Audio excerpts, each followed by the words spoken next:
Antara lain dari yang kami lihat dari data yang diberikan oleh pihak stasiun, tujuan favorit para penumpang adalah Surabaya, Malang, Purwosari, dan juga kota-kota di Jawa Tengah seperti Semarang, Solo, dan Yogyakarta.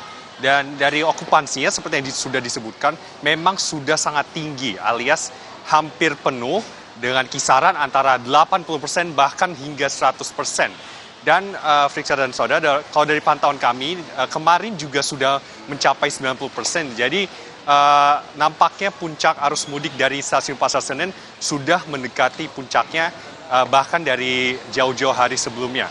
Dan dari kemarin juga tingkat okupansi memang sudah sampai 90.000. Dan para penumpang yang kami wawancarai pada hari-hari sebelumnya juga mayoritas menuju wilayah Provinsi Jawa Timur. Friska? Rangga, bagaimana mekanisme pembelian tiket kereta? Karena kan okupansinya sudah hampir penuh, 100%, artinya tidak ada kereta tambahan kah di arus mudik kali ini? Nah, untuk tiket tambahan sebetulnya KAI sudah menyediakan dari jauh hari 303 kereta tambahan. Namun seperti yang terlihat dari tingkat okupansi yang sudah tinggi bahkan jauh-jauh hari sebelumnya, memang permintaan penumpang pada tahun ini yang diprediksi akan mencapai tingkat yang sangat tinggi dibandingkan tahun-tahun sebelumnya, maka bahkan penambahan kereta ini masih belum cukup. Ada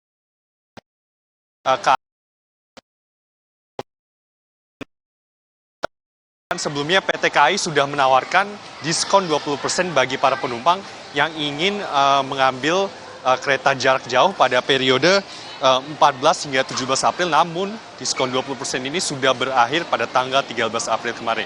Jadi kalau kita lihat dari tingkat okupansi yang sudah tinggi bahkan jauh hari, dan juga PT KAI yang memang sudah menyediakan tiket, maksud kami kereta tambahan sebanyak 303, jumlah demand atau permintaan dari penumpang memang sangat tinggi sehingga kereta tambahan saja sudah tidak mencukupi atau sudah hampir penuh tingkat okupansinya.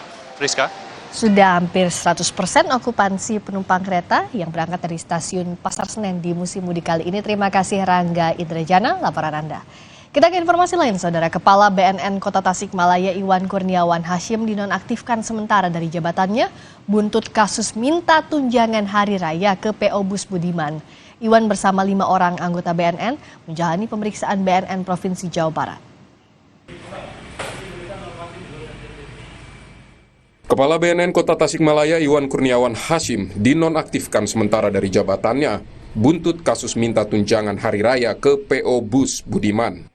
BNN Provinsi Jawa Barat masih memeriksa Kepala BNN Kota Tasikmalaya bersama 4 pegawai BNN lain. Perkembangan hasil pemeriksaan mulai hari ini, Kepala BNN Kota Tasikmalaya kami penaktifkan untuk dilakukan pemeriksaan lebih lanjut di BNN Provinsi Jawa Barat oleh tim Ditpatsus BNN RI. Kurang lebih ada 5-6 orang. Kasus minta THR mencuat setelah surat dari BNN Kota Tasikmalaya yang meminta THR kepada PO Budiman pada tanggal 11 April lalu beredar di media sosial. Kepala BNN Kota Tasikmalaya Iwan Kurniawan Hasyim meminta maaf atas kesalahannya. Namun ia beralih surat permintaan THR untuk membantu anggota BNN Tasikmalaya. Ya, itu mungkin suatu kesalahan ya, kesalahan dari ini dari kami, saya atau pimpinan itu tidak boleh terjadi melalui berpikir aja sih sebenarnya hanya untuk anggota tadinya kan gitu kan. Tapi itu udah saya tarik gitu. Tujuannya kan sebenarnya untuk memberikan tambahan aja untuk THR-nya anggota itu. Itu udah bentuk barang, bukan ini. Sembako atau apa dan gitu. Tapi mohon maaf ini memang salah, saya mengakui salah, saya tidak. Ini kesalahan saya gitu. Usai pemeriksaan selesai, Kepala BNN Kota Tasikmalaya nonaktif Iwan Kurniawan Hasyim akan disanksi tegas lewat disiplin maupun etik. Tim Liputan Kompas TV. Apakah permintaan THR ini masuk dalam kategori pungutan liar yang seharusnya tidak boleh dilakukan oleh lembaga seperti BNN?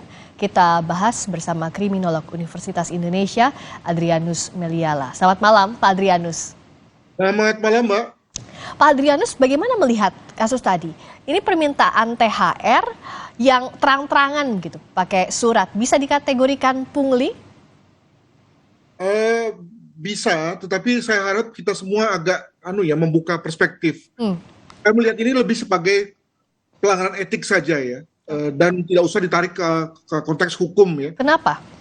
Begini, satu hal yang kita harus cermati bahwa soal pemberian THR dari seorang kepala instansi kepada anak buah, ya, itu satu hal yang jamak. Bahkan bukan hanya kepada anak buah, kepada orang lain, misalnya satpam, hansip juga kita berikan, kepada teman-teman yang mungkin secara struktur atau secara strata lebih tidak beruntung daripada kita berikan. Nah, dulu maka para pimpinan instansi itu masih bisa ngambil dari anggarannya, ya, dia potong sedikit dari anggarannya gitu ya, untuk kemudian dia berikan untuk THR anggotanya. Sekarang udah susah, Mbak, ya. Sekarang dengan ketatnya anggaran negara, maka seorang kepala instansi itu setiap kali menghadapi lebaran ini pusing gitu, ya. Mau memberikan THR tapi dapat dari mana? Nah, ada orang yang kemudian karena punya network, dia main telepon sana sini untuk kemudian minta tolong kepada teman-temannya, vendor-vendornya. Tapi ada juga yang kemudian main formal seperti halnya kepala BNN Tasikmalaya ini gitu ya. Nah, jadi saya dalam hal ini mengajak kita semua untuk apakah kita mau hapuskan THR, ya kan? Nah, kalau dalam konteks kementerian sih enak ya, bisa membuat satu legislasi, satu aturan yang kemudian memperbolehkan hal itu. Tapi pada konteks yang lebih rendah nggak bisa tuh kepala kantor ya, misalnya kepala instansi yang kemudian lalu mengubah peruntukan anggarannya untuk THR. Demikian. Nah, bagaimana jadi masyarakat membedakan mana yang ini pungli bentuknya, mana yang THR tadi? Meskipun tadi seperti yang Pak Adrianus bilang juga ya sudah budayanya dan keinginan juga pimpinan misalnya memberikan THR untuk anak buahnya tapi tidak ada anggaran, akhirnya minta bantuan ke institusi lain. Tapi kan ini jadi ramai setelah viral. Padahal biasanya mungkin saja ini terjadi setiap tahunnya, Pak Adrianus. Dan kalau mau jujur, Mbak, sebetulnya bagi setiap kali misalnya instansi mau bikin acara apa gitu ya, ulang tahun atau perayaan apa, pisah sambut, memangnya ada anggarannya? Kan nggak ada item anggaran APBN atau APBD untuk hal-hal seperti itu. Lalu kemudian untuk acaranya dari mana? Ya umumnya sih pada ini ya meminta teman-teman, parmas begitu ya untuk mendukung. Nah, semua dilakukan dengan bawah tangan ya, dengan pendekatan telepon gitu ya. Nah, dalam hal ini maka untuk sementara saya tidak mengatakan saya mendukung secara tegas ya, tapi menurut saya pada beberapa hal kepala BNN Tasikmalaya ini ada benarnya nih. Ya dia tegas gitu bahwa dia meminta sesuatu dengan kop surat juga, dengan tanda tangan juga, daripada main diam-diam, main kayu gitu ya, mengancam-ancam. Itu kan juga sering kali terjadi di masyarakat. Nah, bagaimana membedakan pada akhirnya masyarakat? Mana yang masuk ranah pidana, mana yang tidak? Garisnya mana, Pak Adrianus? Saya sih berpendapat kalau tidak ada niat jahat ya, maka mungkin kita nggak usah tegas-tegasan atau main hukum. Sebagai contoh misalnya kalau dikatakan oleh Bapak Kepala ini misalnya bahwa uang yang didapat itu akan dipakai untuk anak buahnya, artinya tidak untuk memperkaya diri. Maka kan tidak ada niat jahat kan? Tapi kalau misalnya dia memang mengambil uang dari masyarakat itu untuk kemudian dia masukkan ke kantong sendiri, nah ini dia di lain cerita nih. Jadi dengan kata lain, bisa nggak kita berpendapat sepanjang tidak ada niat jahat ya, yang ada adalah niat baik untuk memberikan THR kepada anak buah, maka mungkin di situ distingsinya, Mbak. Tapi pengawasannya sulit kalau begitu ya Pak Adrianus, misalnya taruhlah niatnya baik untuk anak buah tapi ada yang dikutip buat diri sendiri.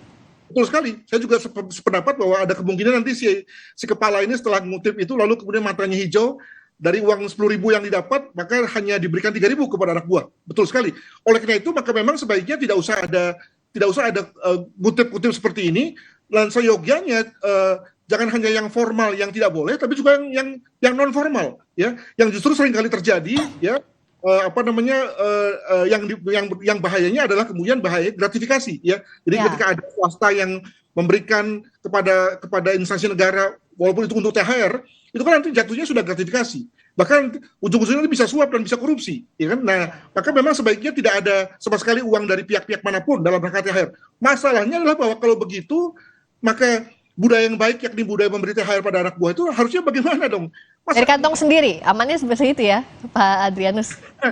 Jadi menurut saya memang ini nggak mudah, Mbak, dan tidak hitam putih. Kalau mau hitam putih memang gampang untuk kita salahkan saja kepala BNN ini. Tapi kalau kita mau mau melihat ini sebagai satu fenomena sosial di masyarakat, maka mohonlah tidak gampang bagi kita untuk menyalahkan orang, begitu. Karenanya hal-hal seperti ini bisa memicu konflik kepentingan ya, karena kan mintanya juga kepada instansi lain. Saat kapan hari nanti butuh sesuatu, otomatis minta feedback atau timbal balik juga itu ya, peluangnya hampir sama dengan gratifikasi, Pak Adrianus. Betul sekali, saya tidak menolak, tidak membantah. Masalahnya adalah bahwa mana yang lebih baik antara orang yang meminta secara terang-terangan dan formal dengan orang yang meminta di bawah tangan. Dengan dia meminta secara terang-terangan maka tercatat ada akuntabilitasnya. Memang agak memalukan sih, tetapi ada akuntabilitasnya. Daripada ya saya telepon si anu, ya bahkan mungkin dengan sedikit injek kaki, ngancam-ngancam gitu ya, yang juga sebetulnya bukan praktik yang baik, walaupun tujuannya sama-sama untuk memberikan THR. Jadi saya kira untuk di luar daripada kacamata hukumnya, maka tentu praktek seperti ini juga mungkin bisa didiskusikan lah begitu. Tapi dalam kenyataannya akhirnya ya cherry picking begitu Pak Adrianus, mana aja yang ketahuan ya dia yang misalnya kepala BNN ini dinonaktifkan sementara. Kalau ada kasus lain juga begitu treatmentnya. Sulit untuk menyamaratakan Pak Adrianus. Betul sekali, karena kalau itu misalnya dilegalkan ya, bahwa seorang kepala kesatuan atau instansi apa gitu ya boleh minta sepanjang tertulis ya guna menjamin akuntabilitas, maka ya jadi ngeri juga tuh, semua instansi akan berlomba-lomba untuk itu kan. Jadi satu praktek yang di satu pihak kita mau mengikuti ya fenomena sosial yang baik, tetapi di pihak lain secara keuangan negara, secara akuntabilitas itu lalu bertentangan. Nah, saya kira diserahkan pada masing-masing pihak lah secara seni memimpin untuk kemudian mencari solusinya begitu. Nah, jadi kasus BNN Kota Tasikmalaya ini hanya satu contoh di antara fenomena-fenomena lain. Nah, solusinya ke depan seperti apa Pak Adrianus sebenarnya yang bisa dikomunikasikan, atau ini ya masuknya bukan ranah hukum tadi apa yang terjadi di ranah sosial juga tidak bisa dikesampingkan? Kita tidak tahu kalau dalam hal ini seorang kepala kantor, kepala instansi itu kemudian lebih mengutamakan pada governance, maka tentu dia akan bilang kepada anak buahnya, mohon maaf ya hari ini tidak ada THR. Kenapa? Karena tidak ada anggaran, begitu ya. Tapi kalau dia adalah orang yang lebih mengutamakan kehangatan, affinity, ingin dianggap sebagai pemimpin yang yang hangat begitu ya, maka mungkin dia akan berikan THR. Hal mana uangnya dicari dari berbagai sumber, apakah itu networknya atau apa, itulah kenyataannya Pak. Makanya memang dalam konteks menjadi pimpinan di Indonesia itu tidak mudah, karena tadi harus ada ruang yang untuk dipakai dalam rangka sumber-sumber seperti ini, begitu. Atau semestinya dianggarkan juga kalau menjadi legal begitu, Pak Adrian? Saya juga nggak setuju, karena kalau misalnya untuk THR dianggarkan, wah bayangkan nanti juga tidak sesuai dengan bahwa itu adalah APBN ya, nanti jadinya APBHR gitu ya. Jadi ini sebenarnya sulit dicari solusi hitam putihnya begitu Pak Adrianus. Tapi secara bijak apa sih yang bisa kita lihat dari fenomena ini? Terakhir? Ya, kalau kita memang mau konsisten dengan melarang instansi, maka anjuran saya adalah larang secara konsisten dan total. Bukan hanya mereka yang bikin surat, tapi juga yang tidak bikin surat tapi memainkan pengaruh, gitu ya. Sehingga lalu kemudian tidak ada merasa dongkol dari orang yang kemudian justru sebetulnya sudah akuntabel melalui cara-cara seperti ini, begitu. Baik, terima kasih Pak Adrianus Meliala, kriminolog Universitas Indonesia, telah membahas di Sapa Indonesia Malam. Terima kasih. Berikutnya Saudara, Luhut Binsar Panjaitan mengungkap Tiongkok meminta utang proyek kereta cepat Jakarta-Bandung dijamin oleh Anggaran Pendapatan dan Belanja Negara atau APBN. Apa risikonya untuk Indonesia? Usai jeda, bersama rekan saya Adisti Larasati di Sapa Indonesia Malam.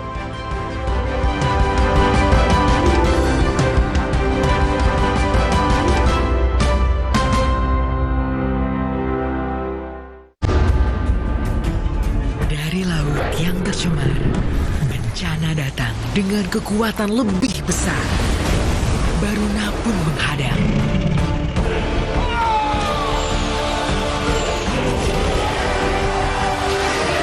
Inilah serangan pamungkas Baruna.